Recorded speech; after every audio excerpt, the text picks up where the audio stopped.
Haleluya. Shalom saudara. Saya Pendeta Gel Pinarta, senang bisa kembali menyapa saudara. How are you today? Tema kita hari ini adalah dua ayah.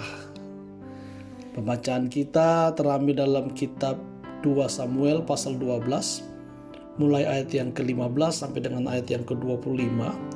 Namun yang merupakan nats tema kita, saya bacakan di ayat yang ke-22. Demikian firman Tuhan. Selagi anak itu hidup, aku berpuasa dan menangis, karena pikirku, siapa tahu Tuhan mengasihi aku, sehingga anak itu tetap hidup. Saudara yang dikasihi oleh Tuhan, Tears in Heaven pernah menjadi lagu wajib yang seorang yang bernama Eric Clapton. Setiap kali show, dia selalu menyanyikan lagu tersebut. Lagu ini diciptakan untuk mengenang putranya yang berusia kurang lebih 4 tahun pada waktu itu, yang bernama Connor, yang meninggal setelah terjatuh dari jendela lantai 53, saudara, di sebuah apartemen miliknya di New York. Dan kesedihan Clapton mengingatkan kita kepada Daud saat menghadapi anaknya yang sakit keras. Selama sepekan, Daud memohon agar Tuhan menyembuhkan anaknya. Sepekan itu ia berpuasa, menangis, dan berbaring di tanah memohon belas kasihan Tuhan. Dan pada hari yang ke-7, anaknya ternyata meninggal. Para tua-tua khawatir Daud akan mencelakakan dirinya. Ia tidak bisa menerima kenyataan.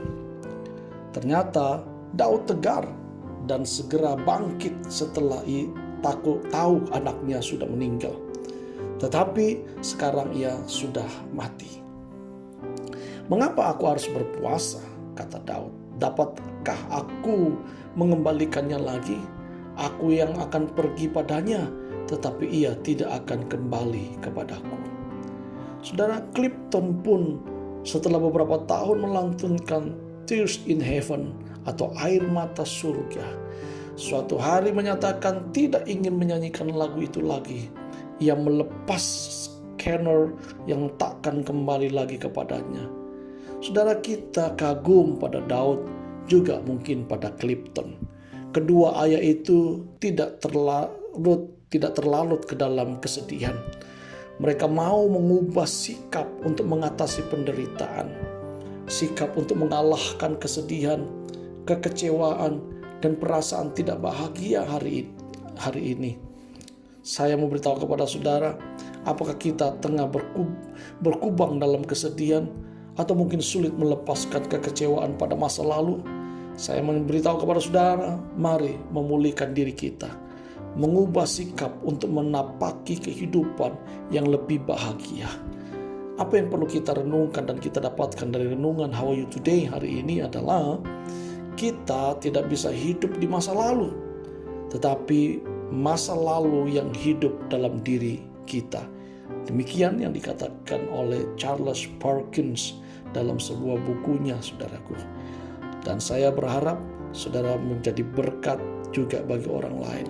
Karena itu silakan saudara subscribe, like, komen, sharekan renungan ini kepada keluarga, sahabat saudara, supaya mereka juga dibangun, dikuatkan dengan berkat yang sama.